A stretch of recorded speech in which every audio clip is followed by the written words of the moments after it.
ஏன்னா தண்ணி தான் கொஞ்சம் கொடுமா, ஏன்னா கேனில் தண்ணி வச்சுருந்தா கொஞ்சம் கொடுங்க. தண்ணி என்ன வச்சுருக்காங்க?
அம்மா இந்த கள்ளி காட்டிலே அதோ இருக்கிறதே கள்ளி செடி. கள்ளி செடி.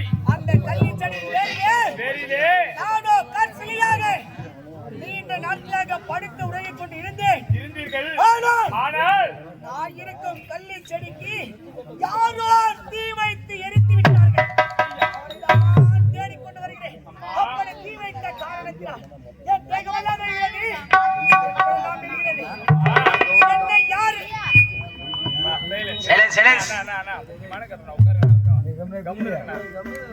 அம்மா என்னை பார்த்து யார் என்று கேட்கிறாயே? அம்மா நீயோ சின்னஞ்சிறு குழந்தையாக இருக்கிறாய். அம்மா ஆனால் இந்த கள்ளி காட்டிலே தன்னந்தனிவிலே வந்து என் கண் முன்னே நிற்கிறாயே? அம்மா முதலில் நீ யார்? அம்மா நான் யார் என்று கேட்கிறீர்களே, அதோ தெரிகிறதே கள்ளி நாடு. அந்த கள்ளி நாட்டை ஆளக்கூடிய இளவரசன் என்னுடைய பெயர் தான் கள்ளி காத்தான். அம்மா அப்படியா? ஆமாப்பா. இந்த கள்ளி காட்டிற்கு வர காரணம் என்ன? அம்மா இந்த கள்ளி காட்டிற்கு நான் வர வேண்டிய காரணம் என்ன தெரியுமா தாயி? அம்மா இந்த கள்ளிக்காடு என் நாட்டு எல்லையில் உள்ளது. அப்படின்னாலும் என்னை பெற்றெடுத்த தந்தையாகப்பட்டவர் என்ன சொன்னார் தெரியுமா? அம்மா என்ன உரைத்தார் தெரியுமா? என்னை போய் திருத்து தொழில் செய்ய சொன்னார். அம்மா ஆகியால் என்னுடைய மனம் அப்பேற்பட்ட தொழிலை செய்ய மேற்கொள்ளவில்லை. ஆகியால் எனக்கு சொந்தமாக இருந்து இந்த கள்ளி காட்டை அழித்து அதிலே விவசாய பயிரை வைத்து அதில் வரும் வருமானத்தை வைத்து நம்முடைய நாட்டு மக்களை காக்கலாம் என்ற எண்ணத்தில் தான் இந்த கள்ளிக்காட்டை நான் அழித்தேனே தவிர வேறொன்றும் இல்லை தாயே. அதே கள்ளிக்காட்டான். அம்மா நீயே இதே கள்ளிக்காட்டை நாட்டை சேர்ந்தவன் தான். உன்னுடைய தந்தையோ பக்தராயக்கன். அப்படி இருக்கும்போது நாட்டு மக்களை காக்கும் பொருட்டு இருப்பவர்களிடத்திலே திருடி இல்லாதவர்களை கொடுத்து இவ்வளவு நாட்களாக நாட்டு மக்களை பாதுகாத்து வந்தான். நீயோ அயல்நாடு சென்றால் பட்டப்படிவை முடித்துவிட்டு தாயகம் திரும்பி வந்தவுடனே உன்னுடைய தந்தை மேற்கொண்டு கொண்டிருந்த அந்த திருட்டு தொழிலை உன்னையும் செய்ய உரைத்தார். நீயோ படித்தவன் பட்டம் பெற்றவன் பல நாடு சென்று அனுபவங்களை கட்டவன் என்று அவரிடத்திலே பேசிவிட்டு, ஆனால் நாட்டு மக்களை காக்க வேண்டும் என்றால் திருட்டு தொழில் செய்தால் நாட்டு மக்களை காக்க கூடாது. உடலிலே வலு இருக்கிறது, தெம்பிருக்கிறது, கை கால்கள் இரண்டு நல்லாவே இருக்கிறது. உழைத்து வாழ்க்கையிலே முன்னேற வேண்டும், நாட்டு மக்களை காக்க வேண்டும் என்று இந்த கள்ளிக்காட்டுக்கு ஓடி வந்தாய். இந்த கள்ளிக்காட்டை அழித்தாய். ஆனால் இதோ இருக்கிறதே இந்த கள்ளி செடி. இந்த கள்ளி செடி இருக்கும் இடத்திலே நான் இருக்கிறேன் என்று தெரியாமல் தான் நீயோ தீ வைத்து விட்டு இறந்து விட்டாய்.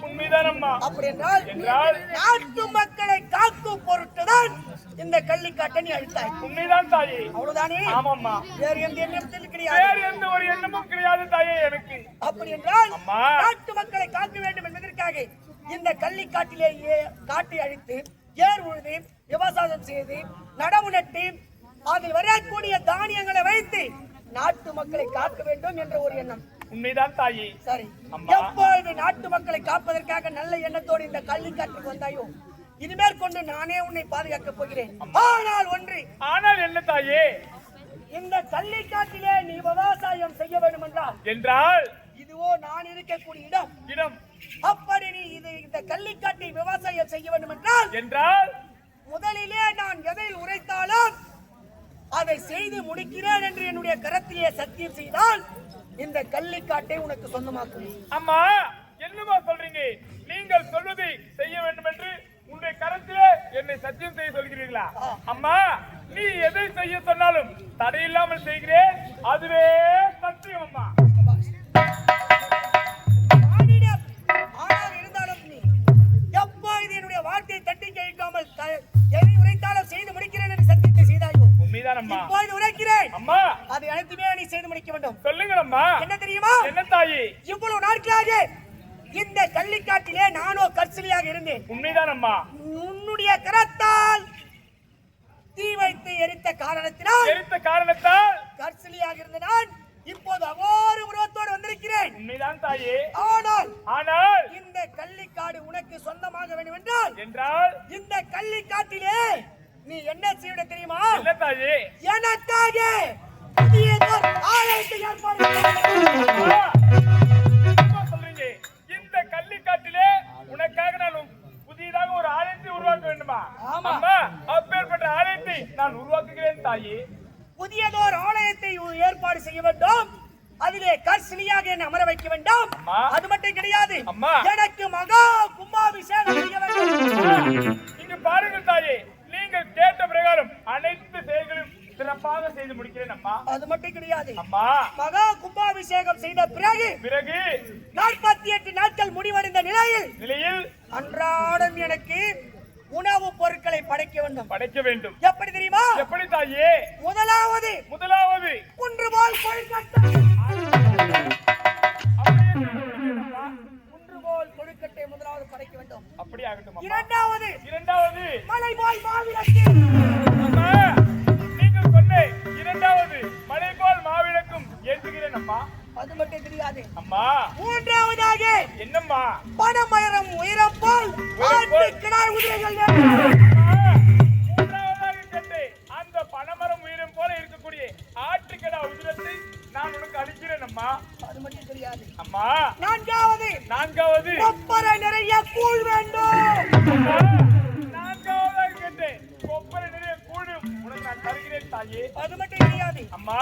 இப்படிப்பட்ட அனைத்து நீ எனக்கு படைத்தாலும் என்னுடைய ஆலயத்தை ஏற்பாடு செய்த பிறகு என்னை வந்து வணங்கக்கூடிய பக்தர்கள் அனைவரும் நலம் பெற வேண்டும் என்றால் என்னுடைய ஆலயத்தின் அருகாமையிலே வன்னிய கருங்காலி மரத்தை.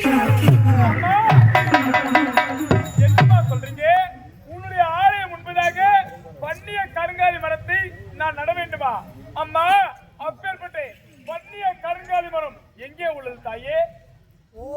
அம்மா, அந்த வன்னிய கருங்காலி மரம் எங்கே இருக்கிறது கேட்கிறாய்? எனக்கு தெரியாது தாயே எங்கே இருக்கிறது என்று. அது எங்குதான் தெரியுமா இருக்கிறது? எங்கம்மா? பாண்டவராயன் கோட்டை. பாண்டவராயனுடைய கோட்டையிலே இருக்கிறது அம்மா அந்த வன்னிய கருங்காலி மரம். ஆமா.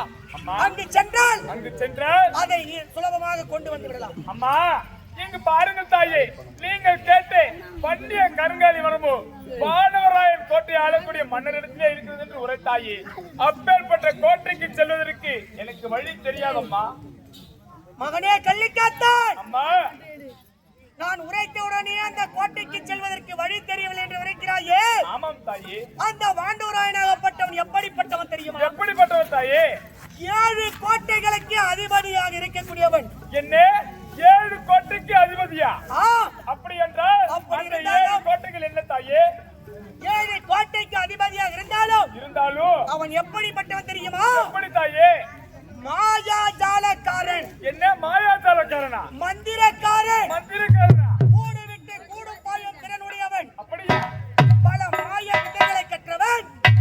அது மட்டும் கிடையாது, ஓடி வைப்பது, ஓடி எடுப்பது, இப்படி போல சித்து விளையாட்டுகளை செய்யக்கூடியவன் அந்த பாண்டவராயனாகப்பட்டவன். அப்படியா?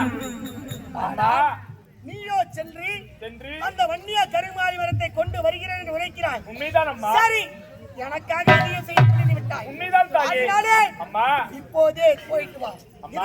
இருந்தாலும் அங்கு சென்று நீ திரும்பி வருவதற்குள் உனக்கு ஏதாவது ஒரு ஆபத்து என்றால் அம்மா என்று ஒரே ஒரு குரல் கொடுத்தால் போதும். அப்போதே ஓடி வந்து உன்னுடைய குறியை தீர்த்து வைப்பேன். அம்மா, என்னமா சொல்றீங்க?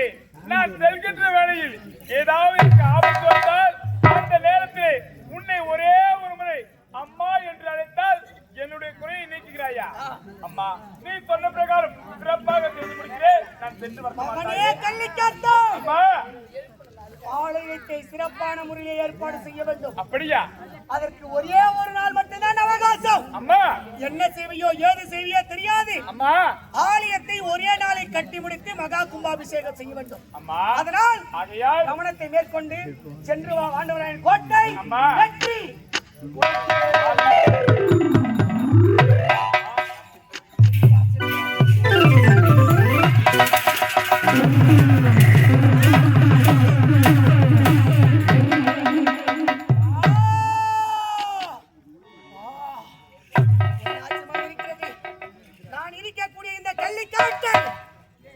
அவனுக்கு சொந்தமாக வைக்கிறேன் என்று உரைத்து விட்டேனே. இருந்தாலும் எனக்காக ஆலயத்தை கட்டுகிறானா, மகா கும்பாபிஷேகம் செய்கிறானா, நான் உரைத்தது அனைத்து செய்து முடிக்கிறானா என்று பொறுத்திருந்து பார்க்கிறேன். என்னுடைய கரத்திலே செய்த சத்தியத்தை நிறைவேற்றுகிறேனா இல்லையா என்று பொறுத்திருந்து பார்த்தால்தான் தெரியும். சென்று கொண்டிருக்கிறான் கள்ளிக்காத்தான். அவன் வருவரையிலும் இதே இடத்திலே இந்த கள்ளிக்காட்டிலே நானோ உறங்கிக் கொண்டிருக்கிறேன்.